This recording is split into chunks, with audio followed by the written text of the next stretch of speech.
사람은 누구나 다 죽습니다. 한 번 죽는 것은 사람에게 정해진 것입니다. 그런데 죽음은 끝이 아닙니다. 죽음 후에는 심판이 있습니다. 예수님을 믿지 않은 사람은 대백보좌, 크고 흰 보좌, 심판이라고도 불리는 하나님의 공심판을 받습니다. 예수님을 믿는 사람들은 예수님의 공로를 힘입어서 하나님의 공심판은 통과합니다. 대신에 그리스도의 심판을 받습니다. 이것은 형벌 심판이 아니고 상급 심판입니다. 예수님은 우리를 구원에 이르게 하기 위하여 죄와 상관없이 자기를 바라는 자들에게 두 번째 나타나실 것입니다. 하나님은 심판하는 권세를 아들에게 주셨습니다. 그러므로 하나님의 심판을 두 개로 보기보다는 하나의 사건으로 보는 것이 좋습니다. 다만 이해하기 쉽도록 하나님의 공심판과 그리스도의 심판으로 나누는 것일 뿐입니다. 심판과 구원은 동전의 양면과 같습니다. 믿지 않는 자들은 공의의 심판을 받을 것이고 믿는 자는 긍휼의 심판을 받을 것입니다.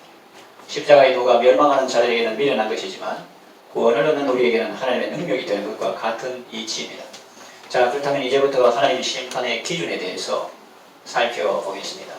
하나님이 심판하실 때 어떻게 심판하시나, 뭘 보고 심판하시나는 거죠. 첫째로 자기가 말한 것이 아니라 자기가 행한 것입니다.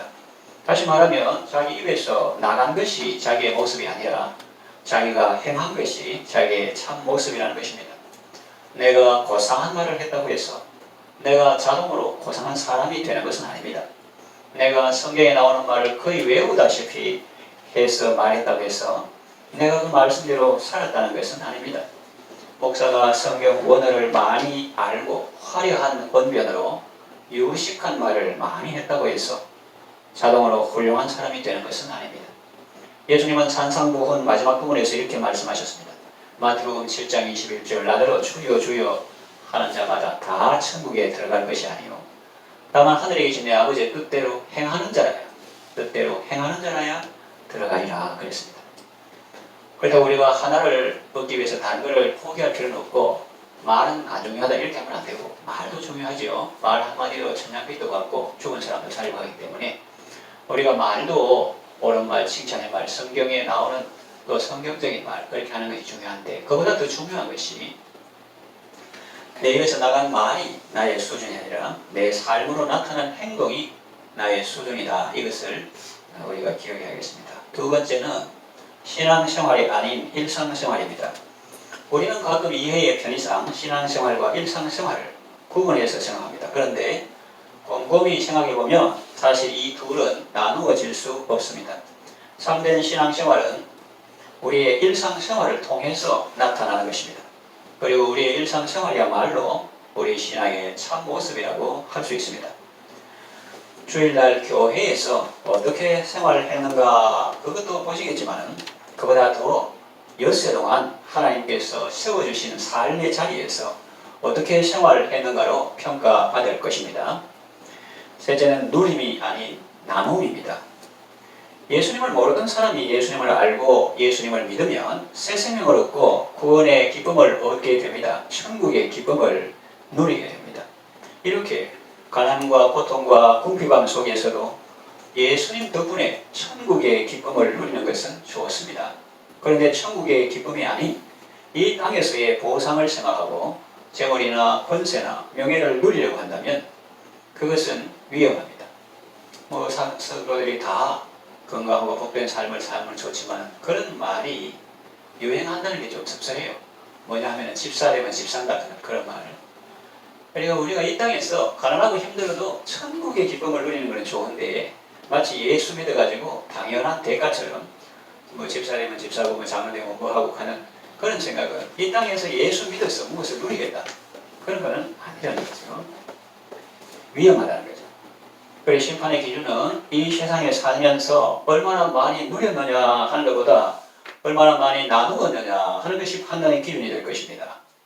군대에서는 먹는 것이 남는 것이다 이런 말이 있어요. 또 국방부 시계는 거꾸로 매달아도 돌아간다 이러면서 제대 날을 기다리고 그런 것이 있는데 먹는 것이 남는 것이다 그런 말이 있습니다. 얼마나 군대 생활이 힘들었으면 그런 유행어가 생겼을까요? 거기에 따라서 넌센스 퀴즈가 있습니다. 넌센스 퀴즈. 자, 군대에서 여름에 복숭아 2개를 병사들에게 각각 나누어 줬습니다. 박 2병, 2등병, 후병 다음에 2등급 제일 배고 낮은 작별 향기죠. 박이병은 한 개만 먹고 한 개는 관물대에, 요즘은 사물함이겠죠. 관물대에 보관했습니다. 김일병은 제일 일만에 하는 김일병은 짝대기 2개, 2개 다 먹었습니다.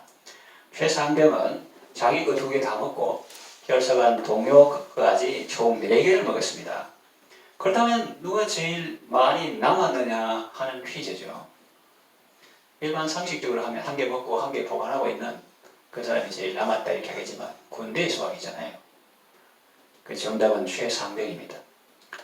그 사람은 자기 거 2개 다 먹고 또 옆에 결석한 동료까지 2개 관물대에서 내가지고 4개 다 먹었으니까. 왜 그러냐? 군대에서는 먹는 것이 남는 것이기 때문이다 하는 거죠. 언제 전쟁이 터질지 모르고 언제 무슨 일이 비상이 걸릴지 모르기 때문에 일단 먹어두는 것이 남는 것이다. 왠지 좀 씁쓸한 느낌이 들죠. 삭막한 군대 생활에서는 그런지 모르지만 요즘 군대는 옛날과 다를 것입니다. 그리고 정상적인 사회에서도 그것과 다를 것입니다. 자기 배를 채우는 것도 중요하지만 다른 사람과 함께 먹고 나누는 것이 더 보람되고 더 가치 있는 일이 아니겠습니까? 그리스도인에게는 나누는 것이 남는 것입니다. 예수를 믿고 오병이어의 표적을 체험하고, 오병이어의 표적은 보리떡 5개와 물고기 2마리로 많은 사람이 먹고 남은 그것을 말합니다. 예수 믿고 오병이어의 표적을 체험하고 배불리 먹고 남은 조각을 거두는 것은 기분 좋은 일이죠. 그러나 그것보다 더 기분 좋은 일이 있습니다. 그것은 무엇이냐? 나의 오병이어를, 이 어린아이의 점심 여기만 큰 식사가 아니고 작은 그런 것인데 그것을 주님 손에 올려드렸더니 주님이 그것을 사용해서 나의 작은 몫을 활용해서 주님이 기적을 베푸셔서 나의 작은 섬김을 통해서 수많은 사람들이 먹고 살고 힘을 얻고 용기를 얻었다 하는 그것이 더 기분 좋고 더 기쁜 일입니다. 그리스도인들이 이 땅에 살면서 가난한 심령으로 천국의 기쁨을 누리는 것은 좋습니다. 천국의 기쁨을 누리는 것은 좋아요. 그러나 물질적인 것에 대해서 누리는 것을 마치 그리스도인의 권리인 것처럼 생각하면 곤란합니다. 넓은 저택에 살고 좋은 자동차를 타고 다니며 값비싼 옷을 입고 다니는 것을 부러워하거나 잘 사는 것처럼 생각하면 위험합니다. 그거는 리치맨이지 웰 리빙 하는 것은 아니거든요. 그 돈을 어떻게 모았느냐 이런 것도 생각해 봐야 되고,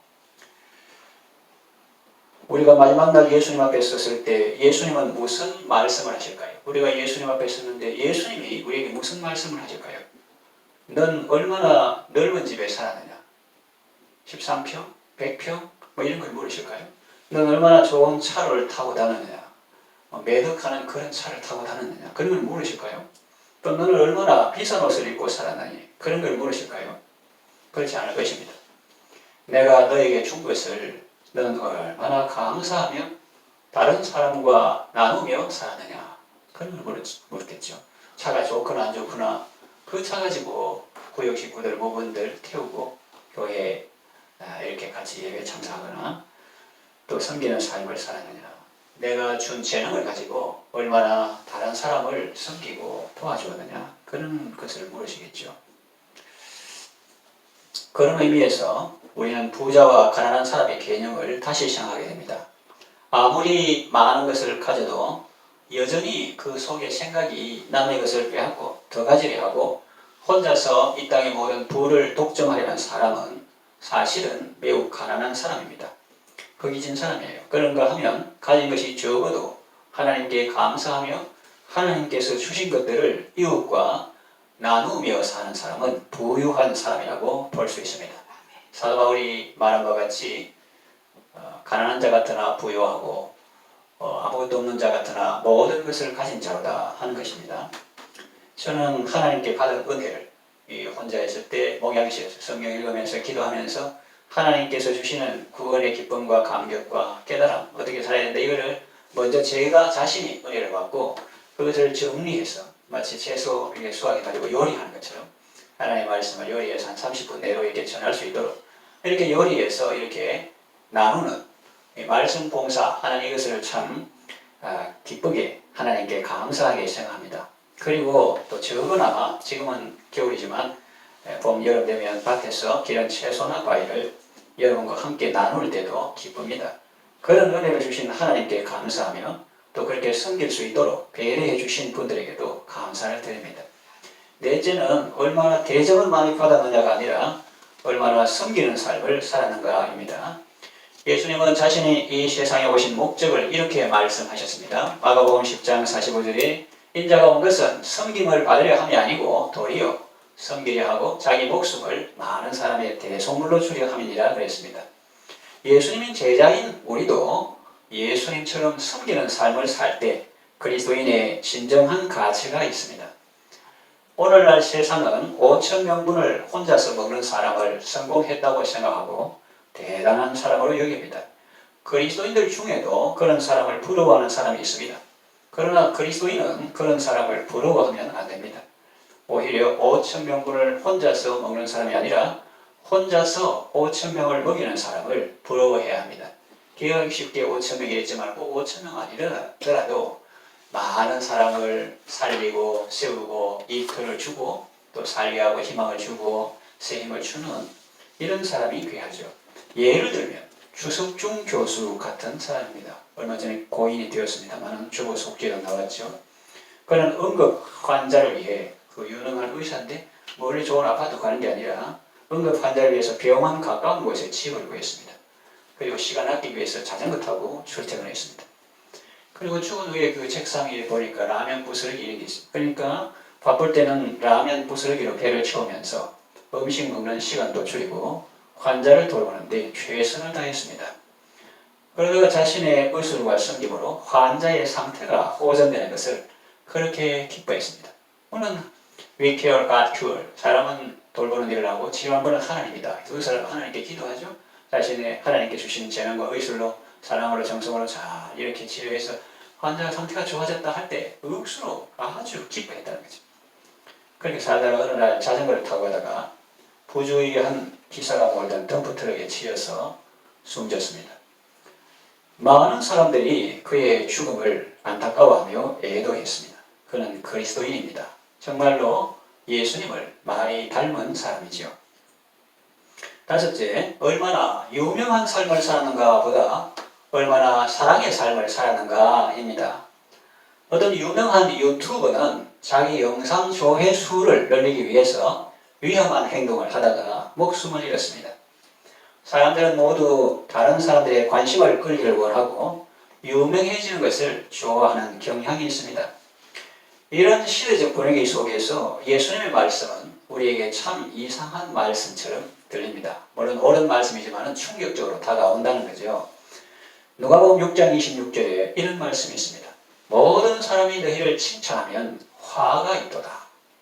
그래 조상들이 거짓 선지자들에게 이와 같이 하였느니라.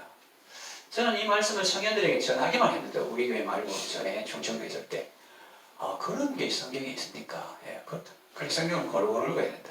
그런 말씀도 있다. 칭찬받는 거 너무 좋아하지 마라. 모든 사람이 너희를 칭찬하면 너에게 화가 있도다. 옛날에 거짓 선지자들에게 백성들이 그렇게 했다. 예수님의 말씀입니다. 누가복음 6장 26절에.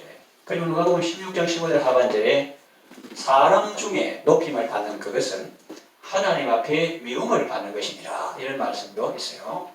또 누가복음 20장 45절에서 47절에 보면 모든 백성이 들을 때에 예수께서 제자들에게 이르시되 긴 옷을 입고 다니는 것을 원하며 시장에서 문안 받는 것과 회당의 높은 자리와 잔치의 윗자리를 좋아하는 서기관들을 삼가라. 그들은 과부의 가산을 삼키며 외식으로 길게 기도하니 그들이 더 엄중한 심판을 받으리라 하십니다. 이 심판의 기준이 나오죠. 그래서 예를 들면 목사라면은 너는 얼마나 유명한 목사야. 유튜브에 조회수 많고 또 세계적으로 유명하고 많은 교인들이 청소하는 그런 얼마나 유명한 목사였니 그런 걸 물으실까요? 그런 것보다는 너는 목사로서 내게 맡겨준 양떼를 한 사람 성도를 얼마나 사랑했니? 혹은 너는 목회한다고 네 가족은 내팽개쳤니? 아니면 잘 돌봤니? 가족을 사랑했니? 또 너는 예수하면 옆집의 이웃들을 얼마나 사랑했니? 이런 거를 물으시겠죠. 이야기 쉽게 목사에게 적용해서 그렇지만 이것은 목사에게만 적용되는 말씀일까요? 우리 모두에게 적용되는 말씀입니다. 내가 얼마나 유명한 사람이었는가. 신문에 방송에 게스트하게 되는 그런 인플루언서, 유명한 인물이니까 그런 걸 물으는 게 아니라 너는 얼마나 사랑의 삶을 살았는가, 이것을 물으실 거라는 거죠. 그러니 여러분, 유명해지는 것보다 더욱 사랑의 삶을 사시기를 바랍니다. 이제 말씀을 정리하며 마치겠습니다. 심판의 주체는 내가 아니라 예수님입니다. 그리고 예수님이 심판하시는 기준은 내가 생각하는 내가 아니라 예수님이 보시는 나입니다. 주님이 칭찬하실 사람은 자칭 의인이 아니라 주님이 의롭다고 하실 사람이지요. 그러니 여러분은 날마다 순간마다 하나님 앞에서 살아가시기를 바랍니다. 그리고 마지막 날에 주님 앞에서 칭찬과 인정과 상급을 받으시기를 바랍니다.